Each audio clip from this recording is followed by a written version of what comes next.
Guys, it took me many, many years to get this interview. Every year I will ask, will this be the year that they will talk to us and trace to us the journey of Jollibee here in North America. I also find fascinating the story of the fearless Filipina leader behind this growth, Miss Beth Dela Cruz.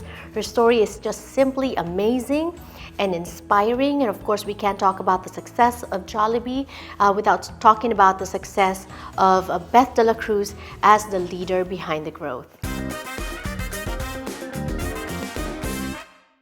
You can't talk about the success of Jollibee without talking about you and your success as the president of Jollibee.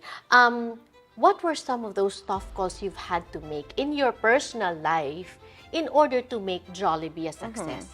You know, looking back this past 25 years, we've been through a lot of key circumstances. So I came here 2005, and so we started doing all of the turnaround activities. And so after the first year, we actually were feeling some successes. So that was 2006 and 2007. And so just when we were on the verge of just really taking off, then 2008, 2009 happens with the US recession. And so you can just imagine that, that was a bit of a setback, with all these things that were happening in the environment. I was also, on a personal note, was diagnosed with breast cancer.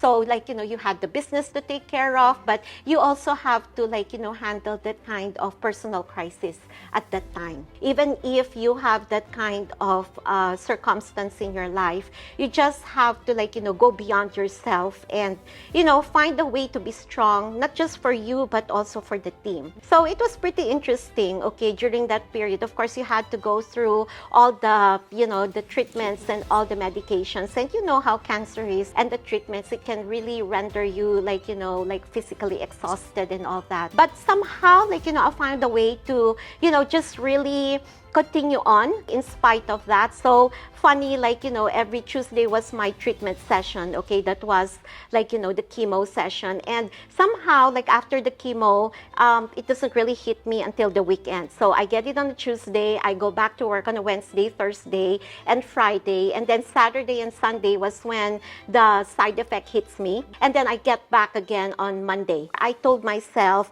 I'm not going to be a victim of this cancer. I'm going to make sure that, where I can, I'll be physically present for the business. And so when your team sees that you're able to struggle through all those difficulties, they actually do, go for also go beyond themselves to really go beyond all these struggles. So yeah, I made it a point to make sure that I'm present and I still continue to work because I can. Because if you don't, then what do? Wallow in self-pity. It's probably not going to help too. So yeah. And you've overcome, which is why it's and this is, I'm so happy that you brought that up because I wasn't even sure we could talk about it. It's just, and for somebody who knows and who've seen you through all that, I'm just very inspired, right?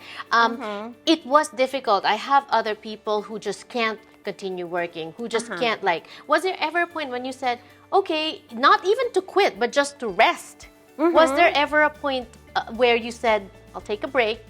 Or was it just no, if you took a break, you'll just be more exhausted? Well, no, I never thought of taking any kind of break. The break you need when you probably had to go through a surgery, But, never really to say I'm going to go for a period of time to just really recover. I never really thought of that because it was also the same period when, we were working on a lot of things to turn around the business. You couldn't stop. Well, yeah, but also it gives me a purpose. It gave me purpose to continue working and making sure that we make this, we make Jollibee successful because number one, Jollibee is actually an iconic brand, and so I realized that a lot of Filipino Americans actually take pride in its success. You have that drive to make it work, See it through. Yeah. Prove that this brand from the Philippines can actually be successful here in the United States. Right. Sometimes you would see how can a Philippine brand be successful here in the US? But you know, I mean, it also excites you to know that if it can work, then it's going to give a lot of pride, okay, not just to the business, to the company, but also to a lot of Filipino Americans. The Filipinos actually say, like, you know, I mean, they take pride whenever a Jollibee store opens, or when they hear news of, like, you know, Jollibee continuing to expand here in North America. You know, also making it successful, as I said, for, you know, our team members who have sacrificed a lot for the company. After so many years, we're still here and we're continuing to grow. And, you know, I'm just really so happy that, you know, we were able to get it to this point wherein we can all proudly say that, yes, Jollibee can, you know, compete, okay, in this market. And you are unstoppable. How do you find the balance? When do you know to choose yourself, your family, or your personal life? What's on the horizon for Jollibee? A lot, okay? In terms of locations, where are you opening next? Because that's everyone's question. When and where are you opening next? When you look back now, what would be the top 3 or 5 highlights for you as the leader of this brand when you say, I'm proud that I helped do that for Jollibee? I think the first one that I would be very proud of is having this opportunity to be, you know, plucked out of like my Philippine assignment and be brought here to the US, to be given that trust to, like, you know, help out in that capacity for the business. So I think that's really something big. Our entry into Canada, we're able to, like, you know, look into another country, you know, bring the joy of eating of, you know, the Jollibee brand in that place as well. Of course, like, you know, opening key locations. So right now, we're not just in California, but we're in 13 states in the US and 5 provinces in Canada. To have that, you know, opportunity to be in different places, to, you know, really serve the joy of eating to different people. And, you know, the other thing that, you know, I'm super proud of, the brand is resonating now, not just to the Filipino consumers or the Phil Americans. It's also, like, you know, the Phil Am market who help in the success of Jollibee because, you know, of the pride that they have in the brand. Like, you know, they would showcase it to their non-Filipino friends, okay? They would feel very proud about it. They also help introduce the brand to, like, you know, other ethnicities. And so right now, we actually have more of, like, you know, locations that, you know, cater to a mixed crowd, okay? Not just Phil Americans, but also to different ethnicities. For us to see the products being enjoyed by, you know, people or customers who are non-Filipinos, it, you know, just continues to fuel the pride and, you know, just that drive to continue to grow the brand across North America. Right. You know, this support center is a milestone for us. In 2005, when I first came in, our office was actually just this size of this room. Very small. We were actually in a warehouse. Things weren't doing pretty well at that time, okay? So we were not making money, and so the resource was very scarce. So we just had, like, you know, a tiny office at the back of a warehouse. And then we moved, okay? When we acquired Red Ribbon in 2006, we moved to Los Angeles to be integrated with, you know, Red Ribbon. Jollibee had, like, again, a small office. So from 2006 to 2019, we were in the manufacturing plant of Red Ribbon. We just had a tiny space for Jollibee. And 2019 was when we moved to this new building. We call it our support center. It's not headquarters. I didn't want,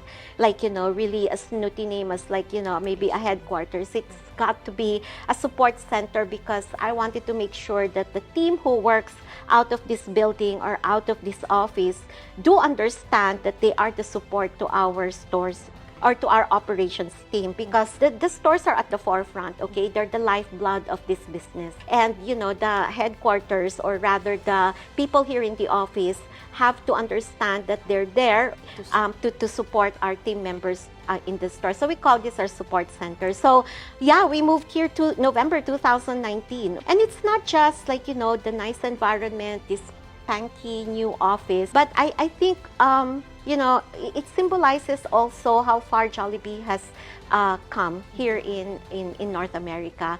But, you know, it also holds the promise of what's to come, okay? It shows, like, you know, how much further we've come, but also of, like, you know, where we can still grow, okay? And that there are more opportunities for us here in North America. If there's one thing that you learned from this experience with Jollibee, from interacting with your management team, with the customers, with the store teams, with your CEO, what would it be? The answer cannot just come from you alone. It will have to be from the team. You know, if you're just going to put everything on your shoulders, you're probably not going to last very long. And so you're not going to be an island. You will have to, you know, make sure that you're able to get as many insights and as many, you know, ideas as you can.